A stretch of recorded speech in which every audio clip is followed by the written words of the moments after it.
जय श्री कृष्णा। आज की कहानी का शीर्षक है गर्मियों की छुट्टी में मायके आई बहन को भाई भाभी ने समझा नौकरानी। तो चलिए कहानी को शुरू करते हैं।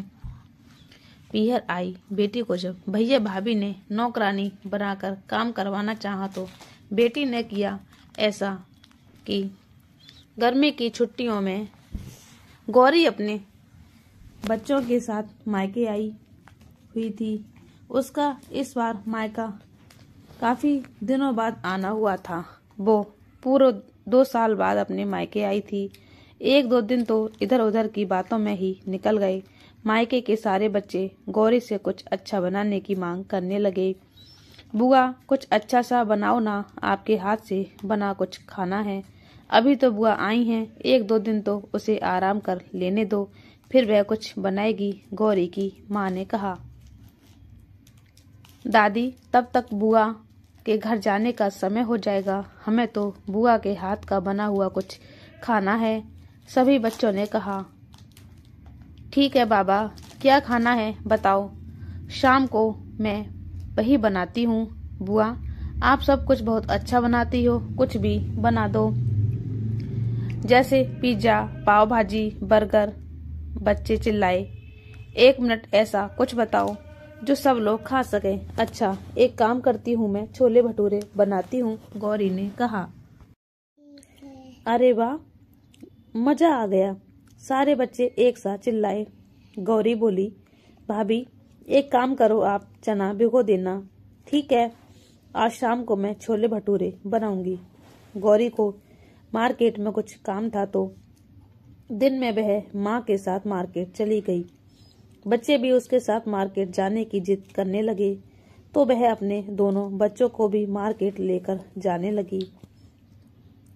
भतीजी भी बोले, बुआ हम भी चलेंगे। तो उसने कहा, आज मैं एक साथ चारों बच्चों को नहीं ले जा पाऊंगी, लेकिन कल मैं तुम लोगों को लेकर चलूंगी। आज मुझे कुछ जरूरी काम है, मैं वह काम करके आती हूँ।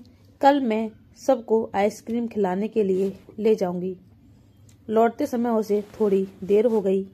रास्ते में उसने मम्मी से पूछा, मम्मी घर में छोला मसाला वगैरह है क्या?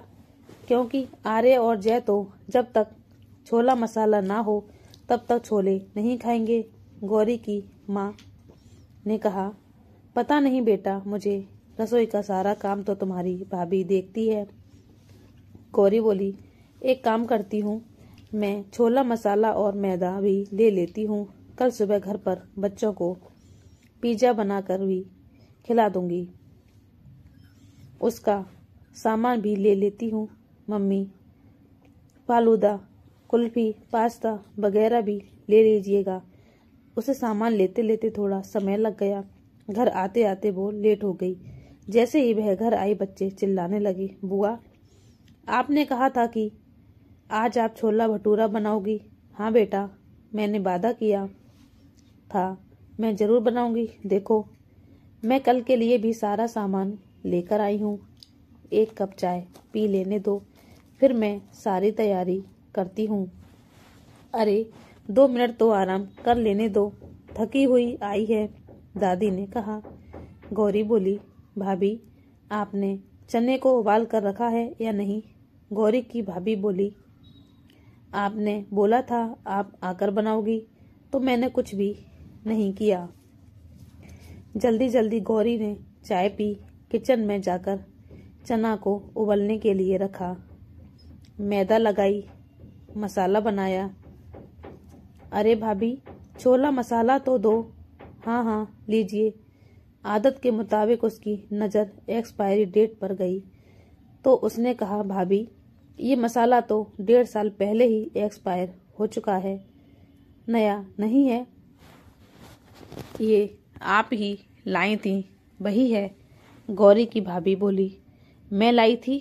मैं तो 2 साल पहले आई थी, तब से आपने इसे रखा है, आपने छोला नहीं बनाया था, गौरी बोली।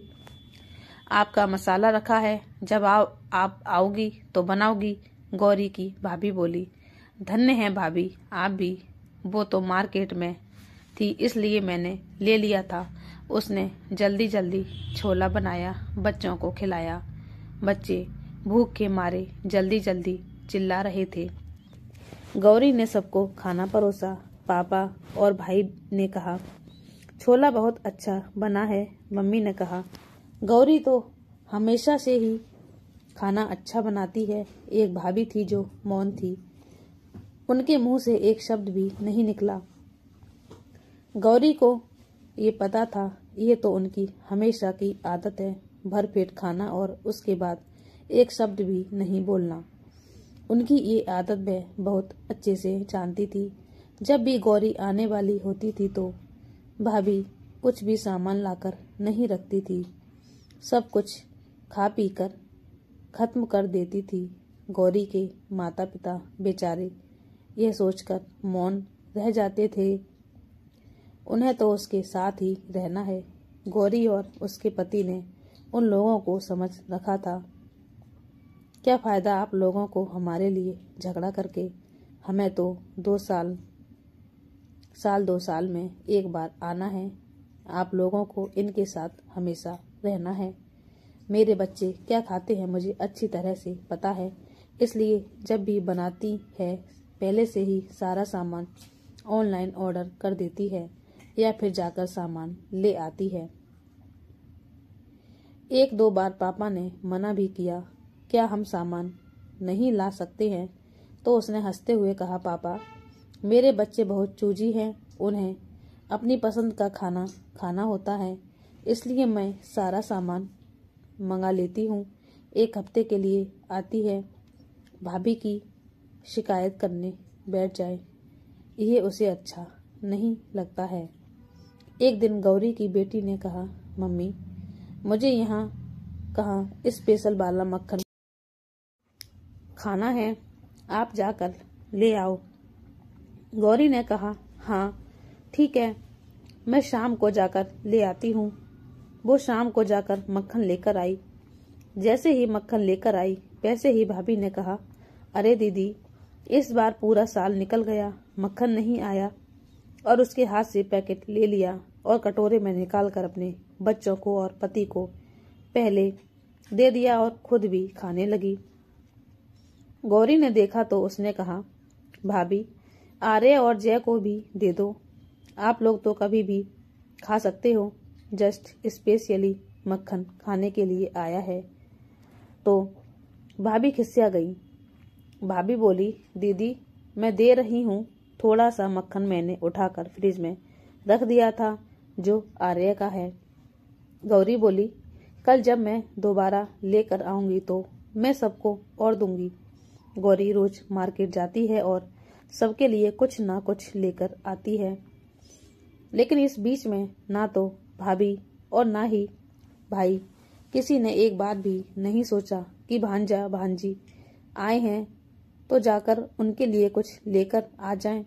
लेकिन जैसे ही वह कुछ लेकर आती है, भाई भाभी और भतीजे पहले आकर बैठ जाते। उसे पूरा नहीं लगता, हमेशा यही सोचती है, मेरे भाई भतीजे और मेरी भाभी हैं, चलो क्या हुआ, ये सब के लिए लाकर देती हूँ। कभी बच्चों के लिए पिज्जा बनाती है, कभी पास्ता, कभी बर्गर। सभी बच्चे भी बहुत खुश हो जाते और बोलते, बुआ आप जल्दी जल्दी आया करो, आप आती हो तो मजा आ जाता है। एक दिन गौरी मम्मी के साथ मार्केट गई तो चारों बच्चों के लिए कपड़े खिलौने लेकर आईं। 10 दिन कैसे बीत गए पता ही नहीं चला। गौरी जल्दी जल्दी पैकिंग कर रही थी, कल शाम की उसकी ट्रेन थी। पापा ने कहा, मैंने तुम्हारे फेवरेट लड्डू और नमकीन के लिए हलवाई चाचा को बोल दिया है, कल सुबह जाकर ताज़ा ताज़ा ले आऊँगा, और कुछ लाना हो तो बता दो। शिव के लिए सोन पापड़ी, बालूशाही और पेठा भी लाया हूँ। नहीं पापा, बहुत कुछ है, अब बस पैकिंग करना है। तभी मम्मी ने कहा, खाना खा लो आकर। अभी वो लोग खाना खा ही रहे थे। पापा और भाई टीवी पर न्यूज़ देख रहे थे कि तभी टीवी पर न्यूज़ आई कि 15 दिन के लिए टोटल लॉकडाउन कल से लगा दिया गया है। अचानक से गौरी परेशान हो गई, लेकिन कल तो हमें जाना है, लॉकडाउन लग जाएगा तो हम घर कैसे जाएंगे। जल्दी से शिव को फोन किया। शिव भी एक उधर परेशान हो रहा था। उसने कहा टोटल लॉकडाउन का मतलब ना कोई इधर से जा पाएगा ना उधर से आ पाएगा, सब कुछ लॉकडाउन लॉक। लेकिन मैं घर कैसे आऊंगी? बच्चे भी तुम्हें याद कर रहे हैं, तुम्हारा खाना पीना कैसे होगा? अभी तक तो टिफिन सिस्टम चल रहा है, अब तुम कैसे मैनेज करोगे? परेशान होने की जरूरत नहीं है गौरी, मैंने सारा सामान मंगा लिया है और जरूरत का सारा सामान तो मिलता ही रहेगा। तुम अभी 15 दिन वहीं रहो, मैं 15 दिन बाद टिकट करा दूंगा, पापा से बात कराओ। गौरी ने पापा से बात की। बेटा, परेशान होने की जरूरत नहीं है, गौरी अपने घर में है, तुम अपना ख्याल रखना। अपने खाने पीने की व्यवस्था कैसे करोगे आप पापा? उसके बारे में परेशान होने की जरूरत नहीं है।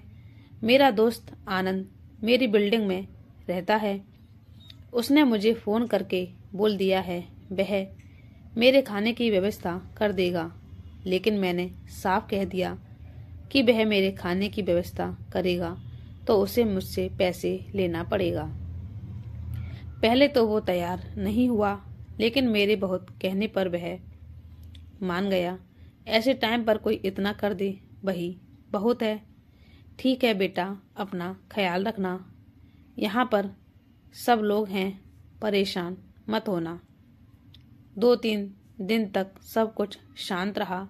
गौरी और उसकी मम्मी सुबह सुबह उठकर मार्केट जाती हैं, सब्जी, फल, दूध, घर की जरूरत का सारा सामान लेकर आ जाती हैं।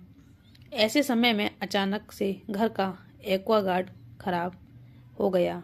बाकी लोग तो मैनेज कर लेते हैं, लेकिन गौरी की बेटी को पलटियां होने लगती हैं। उसे बाहर जाकर मिनरल वाटर की बोतल भी लानी पड़ती थी।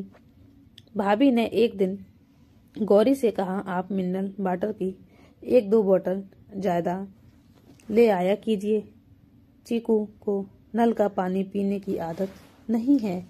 अगर आपके बच्चे को कुछ चाहिए तो आप जाकर लेकर आओ, दूसरों के ऊपर क्यों डिपेंड हो रही हो? गौरी ने मन में सोचा। हमारी तकलीफ के बारे में एक बार भी नहीं सोचा, ऊपर से ऑर्डर दे रही हैं। 1-2 दिन की बात हो तो चलो ठीक है, लेकिन रोज रोज कौन लेकर आएगा? सारा सामान लाद कर लाना पड़ता है, आने जाने को अपनी गाड़ी भी नहीं देते, शर्म भी नहीं आती। उसके बच्चे से जो भी मांगते हैं वो कोशिश करती है कि सब कुछ बच्चों के लिए लाकर रखें। गौरी नाश्ता करती है, सबके नाश्ता करने के बाद ही वो नाश्ता करती है।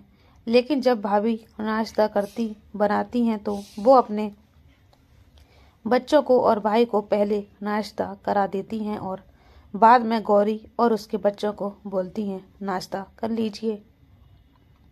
जब वह नाश्ता लेने के लिए रसोई में जाती है तो सारे बर्तन खाली पड़े मिलते हैं। उसने भाभी से पूछा, आपने नाश्ते में क्या बनाया है? हाँ बनाया था, हम लोगों ने कर लिया, आप अपना देख लो। उसने मम्मी पापा दोनों बच्चों के लिए नाश्ता बनाया। अभी वो नाश्ता बना के रख ही रही थी कि भतीजे भी आ गए। क्यों बुआ, क्या बना कर रख रही हो?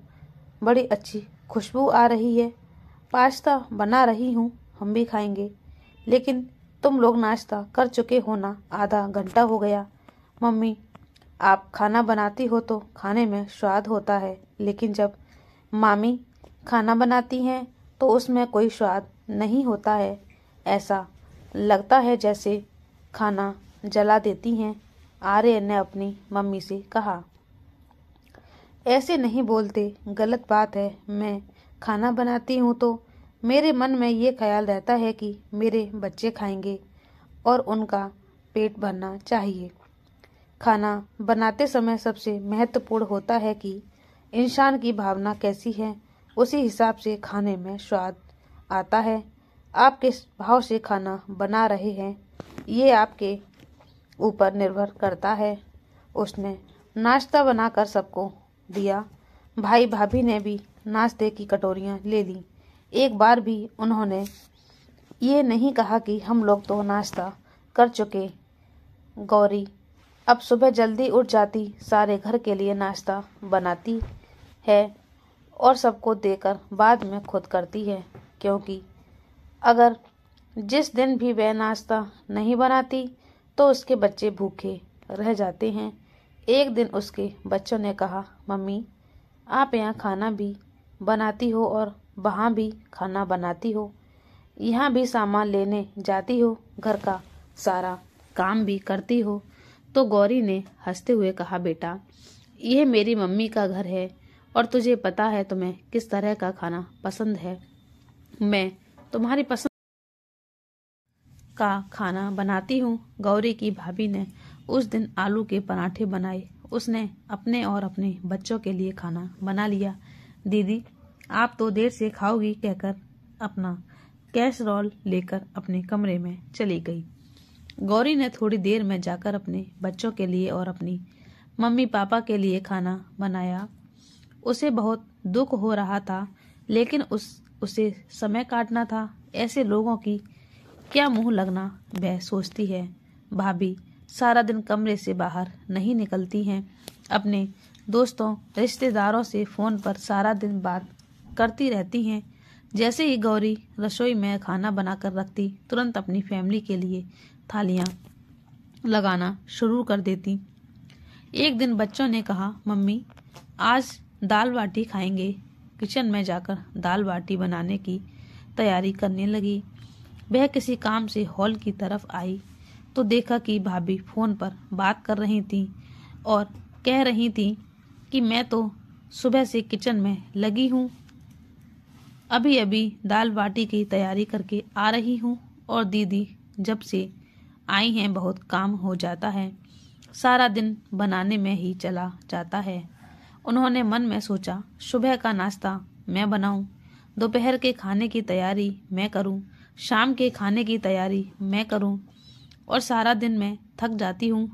बाहरी भाभी जैसे लोग अपनी वाहवाही के लिए क्या क्या करते हैं। शिव सारा सामान ऑनलाइन ऑर्डर कर रहे हैं, लेकिन फिर भी भाभी सबको फ़ोन करके कहती हैं, दीदी के आने से मेरा खर्चा बहुत बढ़ गया है। एक तो लॉकडाउन है, ऊपर से इतने लोगों का खर्चा। मेरा तो 30,000 खर्च हो गया है। कैसे चला रही हूँ मैं ही जानती हूँ। मम्मी पापा दोनों ही लोग भाई भाभी की बातें सुन रहे थे। मम्मी ने कहा, जवाब दे सकती हूँ, लेकिन गौरी ने आकर सबको शांत करा दिया। मुझे कौन सा हमेशा यहाँ रहना है। सबको पता है कि घर का खर्चा कौन चला रहा है। मैं जब भी मार्केट जाती हूँ तो कोई ना कोई रिश्तेदार रास्ते में मिल ही जाता है। सभी को मैं सामान लाते हुए दिखाई दे रही हूँ। पड़ोसी भी देखते हैं। कल ही मुझे नीचे कुछ काका मिल गए, पूछ रहे थे, बिटिया रोज तुम ही सामान लाती हो, भैया और भाभी ऐसे समय में एक भी दिन नहीं निकले। तो मैंने कहा, हाँ चाचा यहाँ रह रहे हैं तो अपनी जिम्मेदारी तो देखना ही पड़ेगा। बच्चों को जो चाहिए वह तो मुझे लाना ही पड़ेगा। समझदार को इशारा काफी होता है। जिसे अपनी वाहवाही लेने की आदत है, लेने दो। आपको तो पता है ना, मैं किसी से 1 रुपया भी नहीं ले रही हूँ। लेकिन बेटा इसने तो सारी रिश्तेदारी में गा दिया है कि वह तुम्हारा सारा खर्चा उठा रही है। जाने दो ना मम्मी, वैसे भी बेटियां आती हैं तो क्या भाई और पिता उसका खर्चा नहीं उठाते हैं। अगर मेरा उठा रहे हैं तो कौन सी बड़ी बात है। और 2 दिन पहले ही तो बस सबको अपनी रिश्तेदारी फ़ोन कर चुकी है कि एक मेरा काम नहीं चल रहा है, मेरे पास पैसे नहीं हैं। अपने बारे में तो वह खुद सबको बता रही है कि उनके पास पैसे नहीं हैं, वह मेरे खर्चे कैसे उठाएंगी। इसलिए शांत रहना जरूरी है। मैं इसलिए भी शांत हूँ कि मेरे बच्चों की पढ़ाई चल रही है और मैं यहाँ रुकी हुई हूँ। उनकी ऑनलाइन क्लासेस भी चालू हो गई हैं। मैं यहाँ झगड़ा करने नहीं आई हूँ। अब तो भाभी को एक और बहाना मिल गया सबको ये कहने का, उसके दोनों बच्चों की तो सारा दिन क्लासेस चलती हैं, उससे लाइट का बिल कितना बढ़ गया है। सारा दिन तो उसके बच्चों को मोबाइल चालू रहते हैं। फिर उसने शिव को फ़ोन करके कहा, शिव मेरा एक काम कर दो, लाइट का बिल पेमेंट कर दो। शिव ने ऑनलाइन पेमेंट कर दिया। कोई बात है कि जो तुम मुझे बताना चाहती हो? बच्चे भी कह रहे थे सारा दिन घर का काम तुम करती हो और मामी कमरे से बाहर नहीं निकलती हैं। मम्मी जो कुछ भी बनाती हैं मामी को उठाकर खाना ले जाती हैं। शिव ने पूछा, शिव ये दिन शांति से काटने हैं, मैं उनकी तरह नहीं बन सकती हूँ। मेरे संस्कार इस तरह के नहीं हैं। यह कलयुग का समय है, जितना शांति से रह सकते हैं उतनी शांति से रहो। भगवान का नाम लेती हूँ, पूजा पाठ करती हूँ, अपने बच्चों का अच्छे से मैं ध्यान रखती हूँ, अच्छे से अच्छी डाइट दे रही हूँ। लेकिन मैं ये नहीं कर सकती हूँ कि आर्य और जय को कुछ दूँ तो उसके बच्चों को छोड़ दूँ। सामने बैठे हैं तो मैं सबको दूंगी। जानता हूँ गौरी, तुम तो राह चलते बच्चों को भी चॉकलेट बिस्किट बांटती चलती हो। वह तो तुम्हारे अपने भतीजे हैं। घबराना मत, जो भी खर्चा हो मुझे बताती चलना, मैं यहाँ से भेजता चलूँगा। बस ये टाइम कट जाए अपना और मेरे बच्चों का ध्यान रखना। किसी भी चीज़ की ज़रूरत हो तो निसंकोच होकर मुझे बताना। पापा मम्मी को घर से मत निकलने देना, हर चीज़ का ध्यान रखो। थैंक यू शिव, तुम्हारे यही बातें मुझे संभाल देती हैं। वैसे भी लॉकडाउन के 10 दिन तो कट ही गए हैं और 5 दिन बचे हैं, काट लूँगी। तुम टिकट देखना चालू कर दो। ठीक है गौरी, जैसे ही टिकट विंडो ओपन होती है मैं टिकट देखना चालू कर देता हूँ। बस अब दुआ करो ये लॉकडाउन ज़्यादा ना बढ़े। चलो रखता हूँ, बाय। और उसने फ़ोन रख दिया। 15 दिन बाद जैसे ही लॉकडाउन खत्म हुआ और फिर 15 दिन का बढ़ा दिया जाता है। अभी तक तो भाभी थोड़ी बहुत सही थी, अब वह पूरी तरह से बदतमीजी पर उतर आई। बच्चों से भी ढंग से बात नहीं करती, बात बात पर ताना मारा करती, जबकि पूरे घर का काम गौरी करती। घर की सफाई भी करती है, बर्तन धोती है, सुबह का नाश्ता बनाती है, दोपहर का खाना तैयार करती, शाम का खाना बच्चे जल्दी खाते हैं इसलिए जल्दी सब्जी सलाद तैयार कर लेती थी। बस भाभी जी को रोटी या पराठा बनाना होता, वो अपने बच्चों और पति का बना लेती और अपने कमरे में घुस जाती हैं।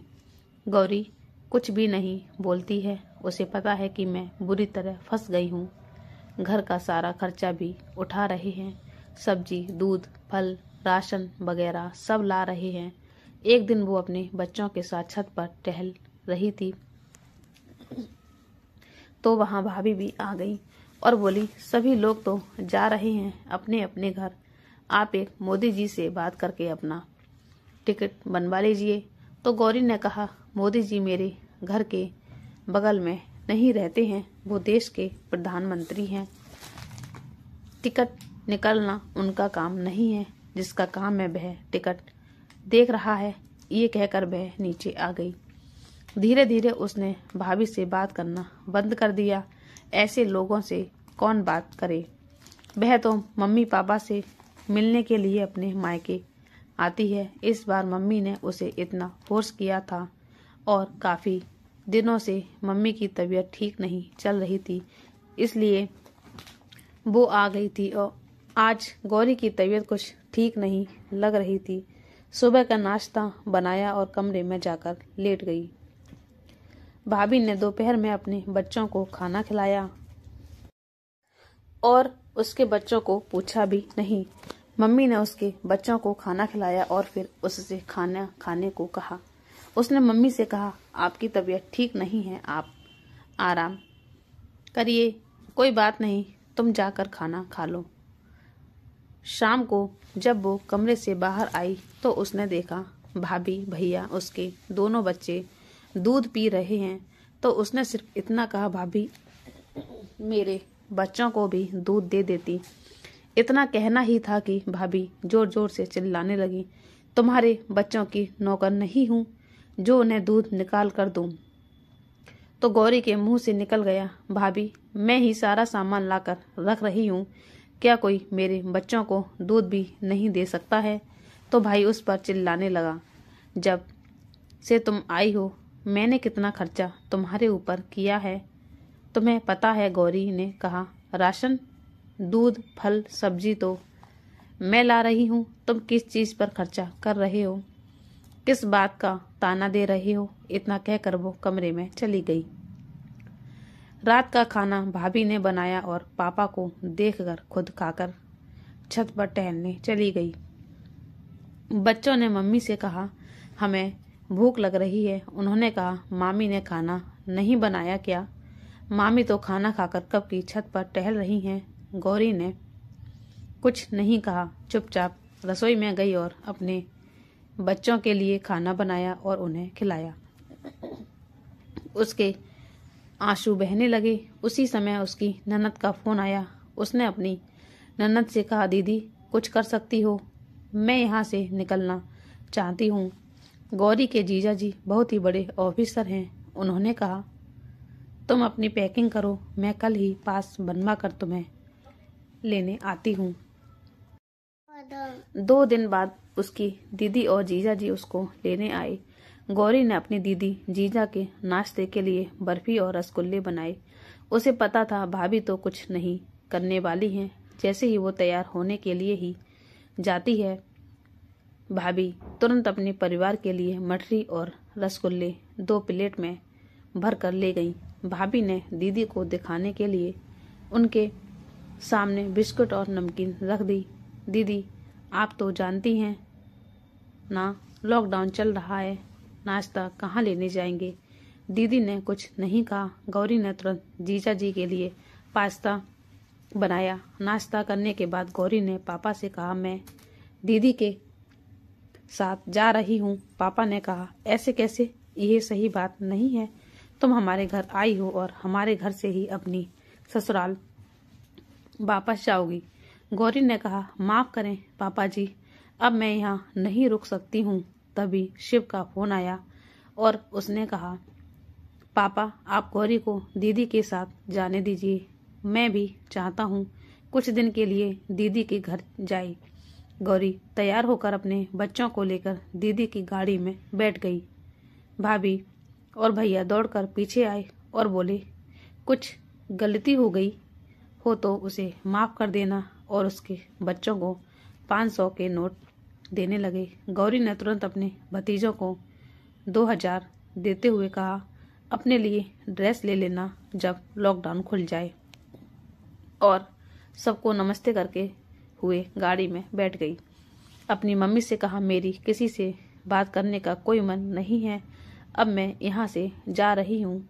तो ये लोग इतना नाटक क्यों कर रहे हैं।